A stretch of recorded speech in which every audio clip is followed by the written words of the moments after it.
Well, it was a game for a little over a half here at Memorial Stadium. Nebraska tied it up at 17 with the Aaron Williams pick six, but ultimately too much Jonathan Taylor, too much Badgers running game, and the Wisconsin Badgers run away with the final score. As a matter of fact, they win it here tonight in Lincoln 38-17. So Wisconsin now 6-1 against the Huskers since Nebraska joined this Big Ten conference, and now Nebraska falls to 3-3 on the season, 2-1 in the conference. Wisconsin, meanwhile, 5-0, 2-0 in Big Ten play, and the rest of the schedule pretty favorable for the Wisconsin Badgers. I'm Tommy Rezac, and alongside me is Cole Stukenholtz. And Cole, Husker fans have seen this before. Badger running backs just kind of wearing down the Husker defense. That's exactly what we saw tonight. And Nebraska's offense, one thing that kind of baffled me, 313 yards in the first half, just 68 in the second half. I guess, what did you see out of this team tonight? Yeah, I mean, Wisconsin for sure. Jonathan Taylor, definitely the story. 249 rushing yards, 10 yards per carry. Obviously, 1 of 75 helps that, but it was interesting to watch how the second half unfolded after that interception return for a touchdown, because from that point on, Wisconsin only threw the ball twice, and both of them were on third down, and both of them were completions. One was the long pass on the ensuing drive after the interception to Cephas, and then the other was the touchdown to Cephas.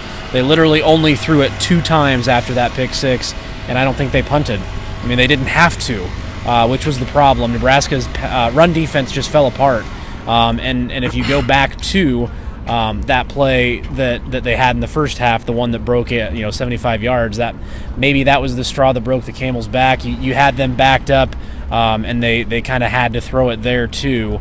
On the play where they got the pick six. So ultimately, Nebraska just could not stop the Badger run game. The offensive line leaned on the front, and that was that. Yeah, no, that's absolutely true. We knew Jonathan Taylor was he was the best back in the Big Ten as far as yards per game. We knew how good this true freshman was, and his line, 25 carries, 249 yards, 2 touchdowns, 10 yards flat a carry, 10.0 yards per carry. And then Rashid Ibrahim, he got 7 carries for 51 yards, and then Bradrick Shaw, who they really pounded it with late, 12 carries for 43 yards, and he had the late touchdown to put Wisconsin up by 3 scores at the end. Final line on Alex Hornibrook, not a huge factor in this one. As Cole said, out of the final 34 Wisconsin plays, he only passed twice, 9 of 17 on the night. He did have an interception, the pick six, as I mentioned, 113 yards and a touchdown. He was sacked once. I believe it was Luke Gifford in the first half who got that sack. Yep. Final line on Tanner Lee, 16 of 32, had a touchdown, an interception, the pick six in the first quarters we'll talk about. He also had 262 yards. And that pick six, first drive of the game, Nebraska, they lose the toss. Wisconsin defers. Huskers march right down the field on that first drive, so similar to what happened against Northern Illinois. This was a pretty safe route, though. It was just kind of a dump off to Devine on what he called a shoe route, kind of a swing pass, and it bounced off the side of Devine's helmet, bounced straight up in the air, and Wisconsin was able to take it, I think, 80 yards the other way. I mean, that's just one of those crazy plays in football you can never plan for. It's just sometimes fluke things like that happen, and unfortunately for Tanner Lee in Nebraska, it's happened a few too many times this year. Yeah, and like you said, very reminiscent of the Northern Illinois play. I looked it up during the game. That was a 2nd and 3 from the 10-yard line, and it was on the opening drive of the game. This was from the 17-yard line on 3rd and 2. So actually less yards to go.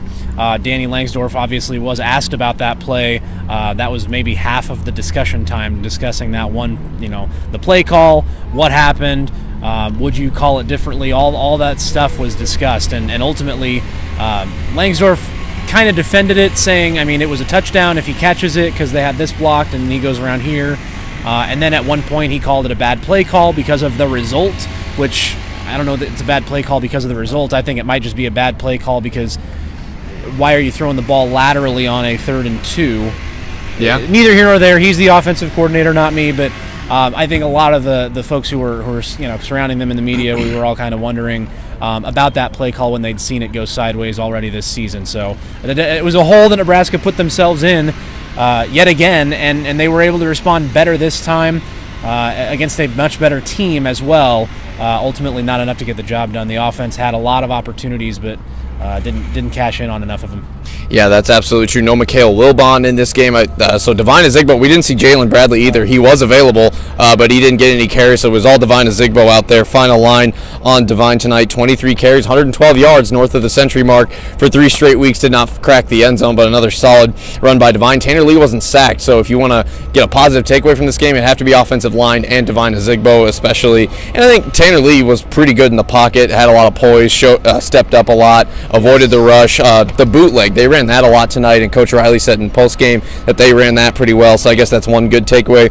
Caleb Lightbourne spoke after the game. He had another solid outing with 5 kicks, had a 69-yard punt, so he was pretty effective there.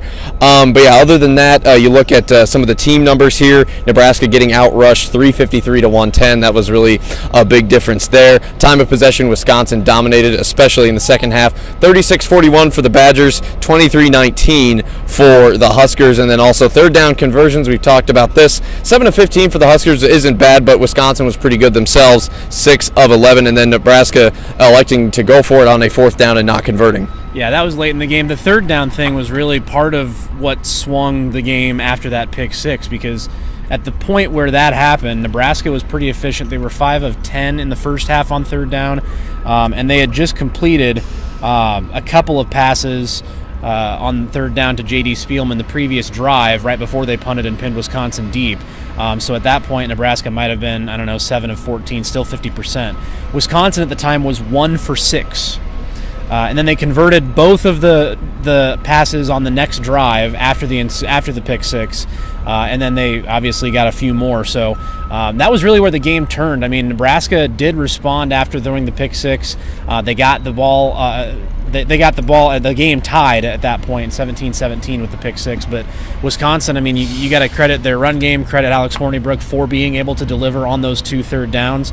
The only 2 times he threw after throwing the interception returned it to Aaron Williams, but it didn't seem like that was a spot where the game would turn in Wisconsin's favor right after that interception, but Nebraska just couldn't find footing in the second half offensively. They had nothing, and this is after the first half where they were over 300 yards total, and just a ton of missed opportunities. There was one point where 8 of 10 drives, Nebraska had actually crossed midfield and had scored on 2 of those possessions. So a lot of missed opportunities. If you were looking at the first half, Nebraska really should have maybe even been leading the game, not behind by a touchdown. And then the second half, Wisconsin, with the lead, was just able to lean on Nebraska's front, and you can't get any. You can't get off the field, then you can't get the lead back, and you don't have a chance. That's Wisconsin just bled the game dry at that point. Yeah, they had long drives, took lots of minutes off the clock, kept moving the sticks. Yeah, it was just kind of one thing after another. Wisconsin did get pretty creative with the run game. They played a lot of different guys, had a lot of different looks that they threw at the defense.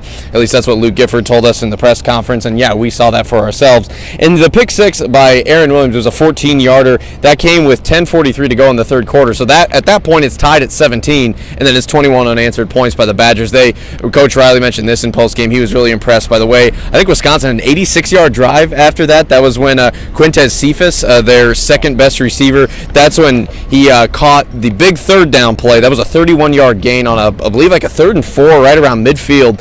In the middle of that drive, and Nebraska had a chance to get off the field. Cephas busts one for 31 yards on a 3rd down, and then it was a 3rd and goal from I believe the 2-yard line, and Hornibrook finds Cephas for the touchdown. Quintez Cephas, by the way, 4 catches, 68 yards, and the score. He was the lead receiver for Wisconsin. Troy Fumagalli did start. He was kind of questionable at the start of this game, but he had a few big plays, 3 catches for 31 yards, but ultimately the Black Shirts shut him down. He wasn't a huge factor in this one, but didn't have to be when Jonathan Taylor runs for 249, which, by the way, that's the 5th most yards that the Black Shirts have given up by a single back ever in program history, and doesn't that sound familiar? Wisconsin, Melvin Gordon, James White, Monte Ball. 3 of the top 10 now against Nebraska. Unbelievable. So yeah, the ghost of Badgers past kind of haunted the Huskers yet again here tonight, losing at 38-17. All right, Cole, just to kind of wrap up the wrap-up, if you will.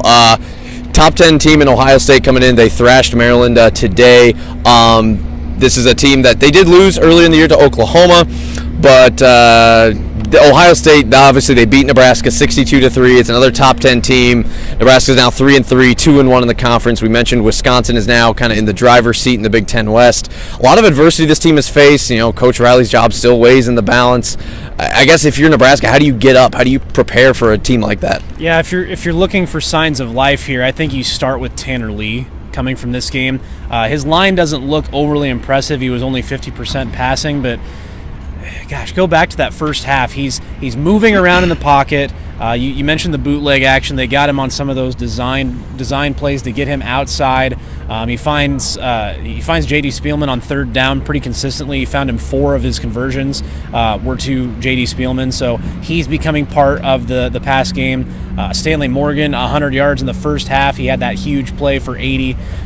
He's obviously still a pretty good factor. And the offensive line didn't give up a sack. They did have a couple of hits given up, a couple hurries, but Tanner Lee played well, and I think that's a good starting point if your leader's there. You really hope Mikhail Wilbon's able to go. Maybe miraculously Trey Bryant can go. Because I don't think Devine was the same guy in the second half as he was in the first, and for whatever reason, Jalen Bradley didn't see the field, so Devine didn't really have a chance to get a blow.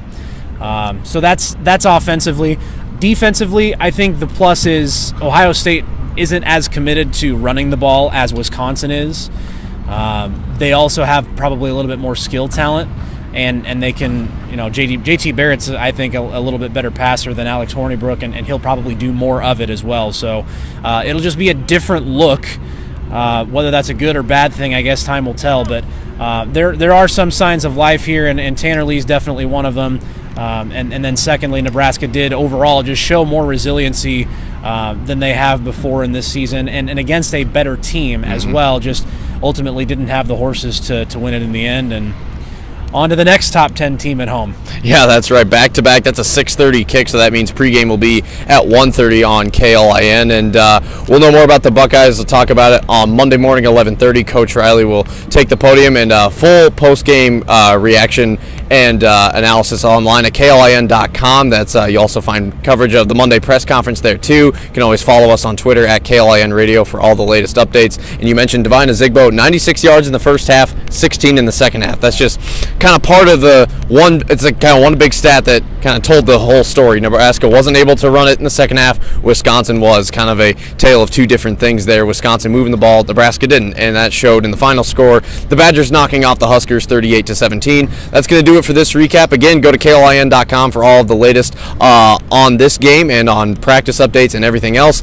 Jack and myself will recap this game on KLIN starting Monday morning at 6. We talk about it all throughout the week with practice reports 7 times a day on Lincoln's Husker Radio, and all the latest Husker news online 24 hours a day on the newly revamped, I might mention, the newly revamped KLIN.com, so all of your latest coverage is there. For Cole Stukenholtz, I'm Tommy Rezac saying so long and good night from Memorial Stadium, and we'll talk to you again on at this time next week, Saturday night, after Nebraska gets done taking on now number 10 Ohio State. That could change a little bit, we'll see how the polls shake out on Sunday, but another top 10 team in the Buckeyes, they'll be here, and we'll be right back here at Memorial Stadium next week to recap it for you then.